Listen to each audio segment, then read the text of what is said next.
Week 8 of college football. Well, a James Franklin-led Penn State team has still not beaten Ohio State in Columbus. Mm, mm, mm. Buckeyes win 20-12, and I can only imagine, because you're a sicko, defensive sicko. I can only imagine how much you love this football game. This was your type of game. Both defenses were really impressive. Neither team could run the football at all. Maybe both offenses were bad. Also, I don't know. But this was a game that was dominated by the defenses. There's a very fine line between good defense and bad offense. Sometimes you just don't know where the line is. Maybe it was a little bit of both in this one. Yeah. But I don't know if there's a deep X's and O's complex breakdown needed for this one. One team had Marvin Harrison Jr., the other team did not. Here's the difference in the game. Right, 11 for 162 and a touchdown? I mean, he was the reason that Ohio State won the game, in my opinion. They had him, Penn State didn't. And when we previewed this game earlier in the week, we talked about the importance of Drew Aller having to make some big-time throws in this one. That did not happen. 18 of 42 for 191, and in some crucial situations, he didn't deliver. Penn State was 1 of 16. You heard me correctly. 1 of 16 on third down. Now, to Aller's credit, I didn't see a lot of Penn State wide receivers creating separation. Right.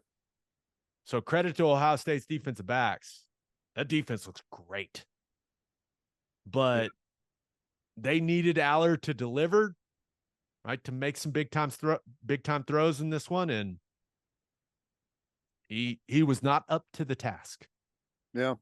And that's the thing, right? With Penn State, it feels like in order to win one of these type of games against Ohio State or Michigan, they have to have the best player on the field. And it just doesn't feel like they've ever had that in this game.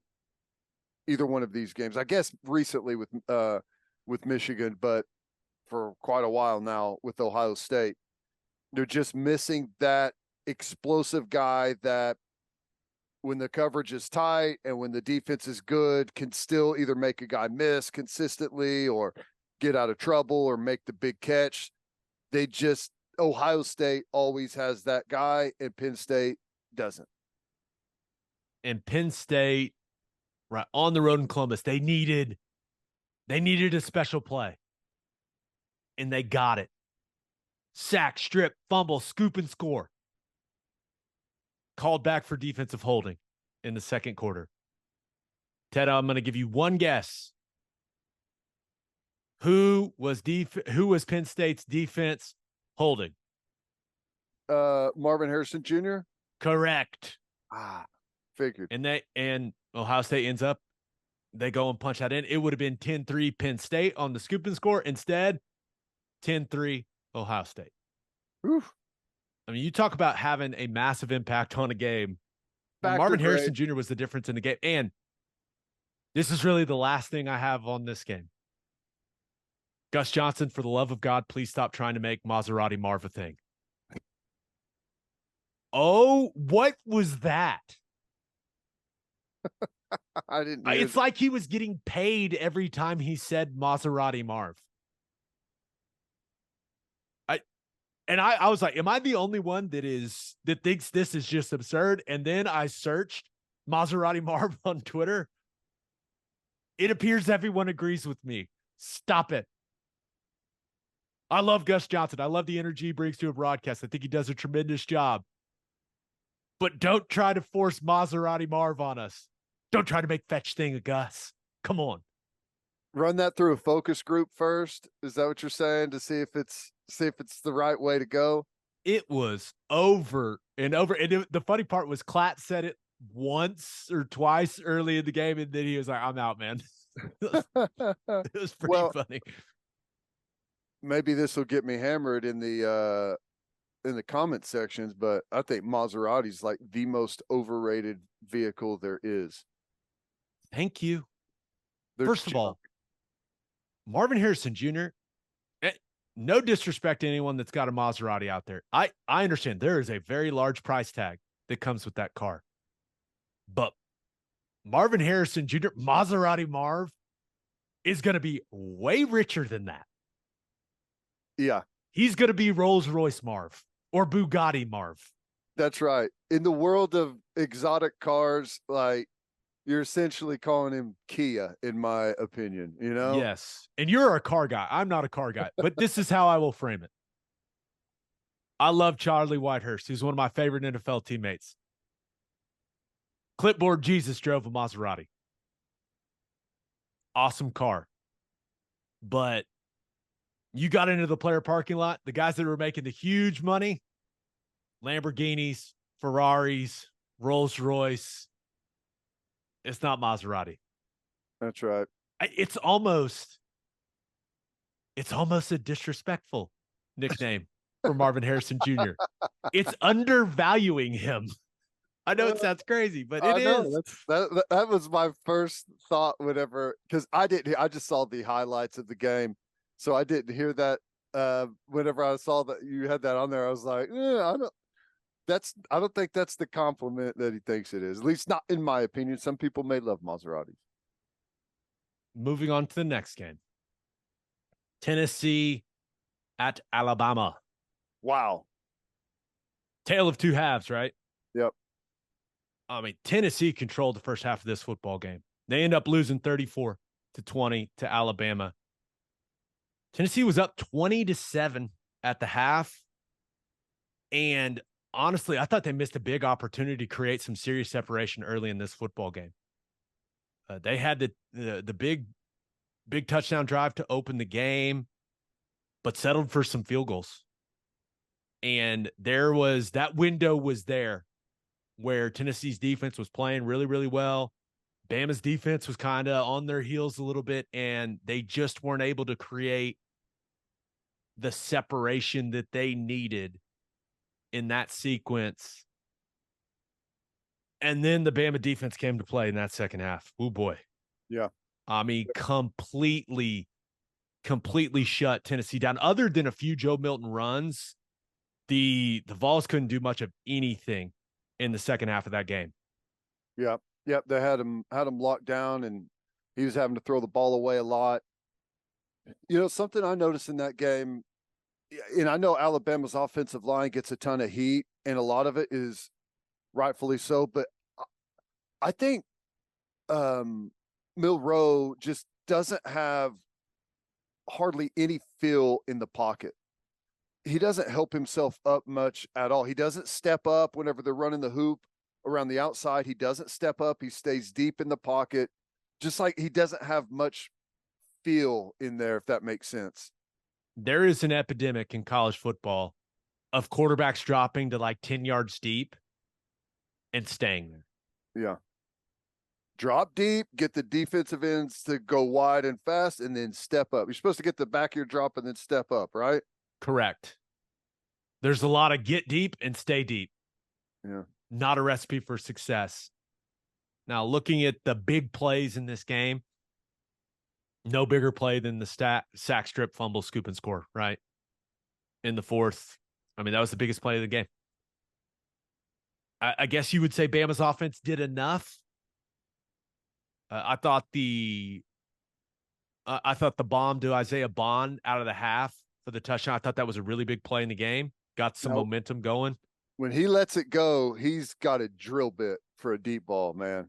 He throws a beautiful deep ball. Speaking of epidemics in college football, Tennessee. Ted, I think it's safe to say Joe Milton is a large human being at the quarterback position, right? I'd say so. 4th and inches from your own 34. And you're in the shotgun and you run QB counter. And it almost kind of looked, the way that the tight end acted, it almost looked like maybe it should have been a shovel pass. I don't know what was going on there. It was strange. Just run QB sneak. Was it that old 2-point play a couple years ago that everyone was running? Was it the Chiefs that started that? Yeah, I can't decide if it was just QB counter or there was more to it, but the tight end looked confused coming back around as the second puller if it was supposed to be counter. I mean, it was not well executed. Joe Milton is huge. It's 4th and inches. I got no problem going for it. Run QB sneak. Get under center and push your giant quarterback from behind. They did it later in the game, 4th and 1. I think it was from like right around midfield. In the gun. Hand it off. Run QB sneak. Your quarterback is huge. Work on it in practice and run it. Please. Yeah. Well, Coach Stoops said the same thing, in the first quarter of our broadcast when he came on and we had the football.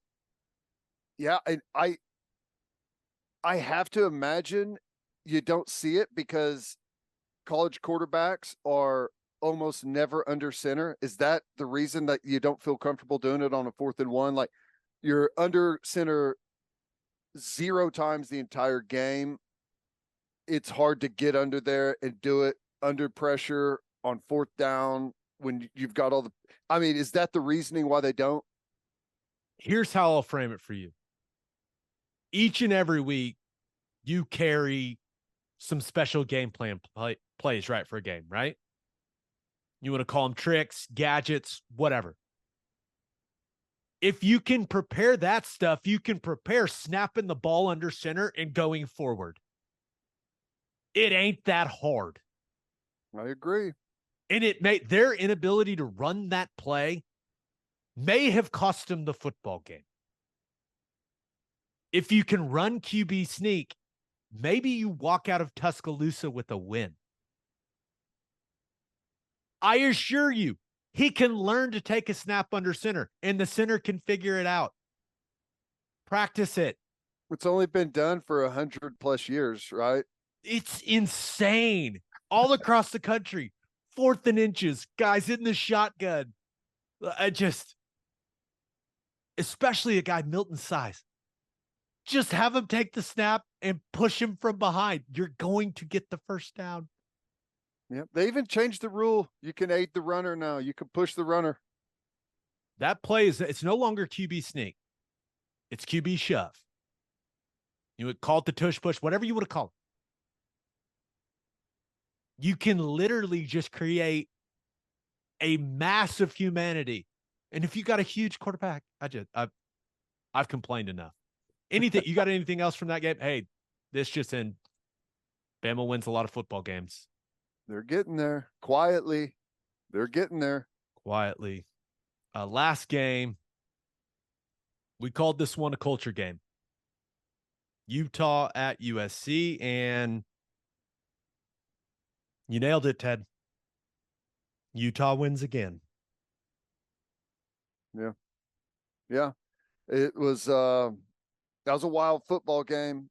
It's you still kind of see some of the same things with USC. It's can Caleb Williams dig him out of the hole? Right?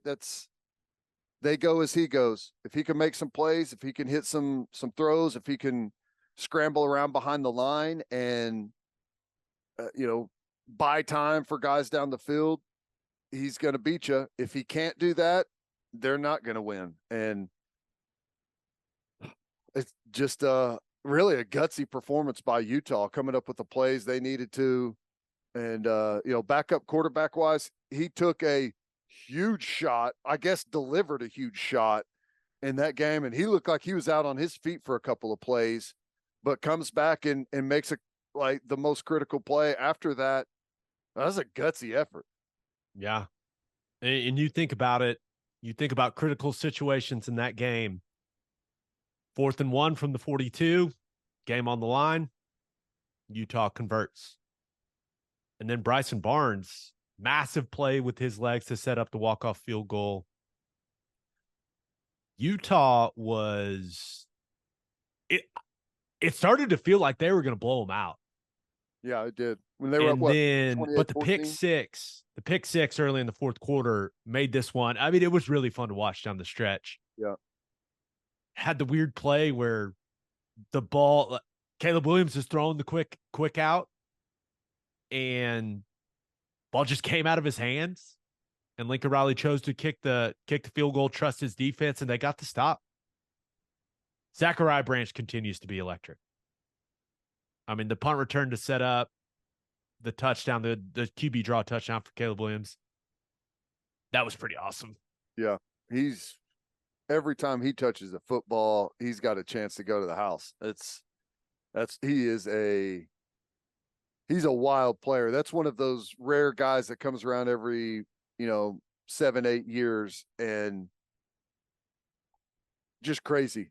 I don't know how obviously he's got great speed, but it's like vision and creativity on a play that you just don't see every day. It's impressive to watch.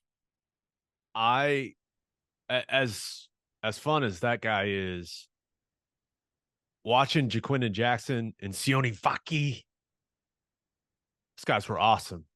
Yeah. I mean, I think I'm saying that right. Vaki? I think it's Vaki.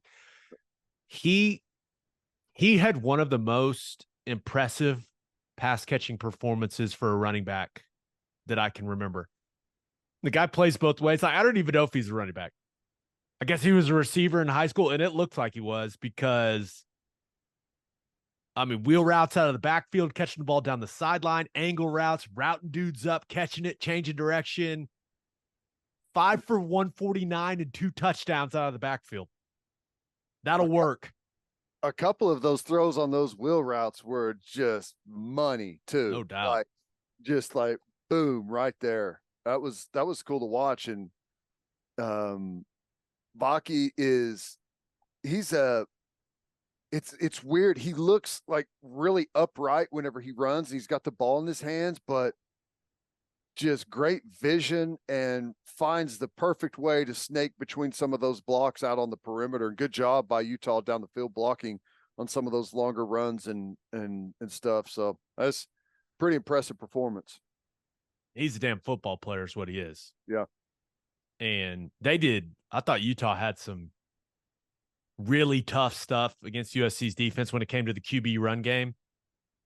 Wildcat, Bryson Barnes, turns out he can run a little bit. Yeah. But they had some stuff where Jackson and Vaki were in the backfield together, right? Jackson's taking the snap, Vaki's at running back, just some creative stuff. That is not easy to defend, but you look at USC's situation now. Pac-12 hopes are likely done. Obviously, national title, college football playoff, like that's off the table with 2 losses. Caleb Williams cannot win the Heisman Trophy. Any chance we get to about Wednesday and we start hearing about some hamstring tightness there for the starting quarterback? 100%. That's right. The nagging soft tissue injuries are going to start to pop up, and maybe a calf.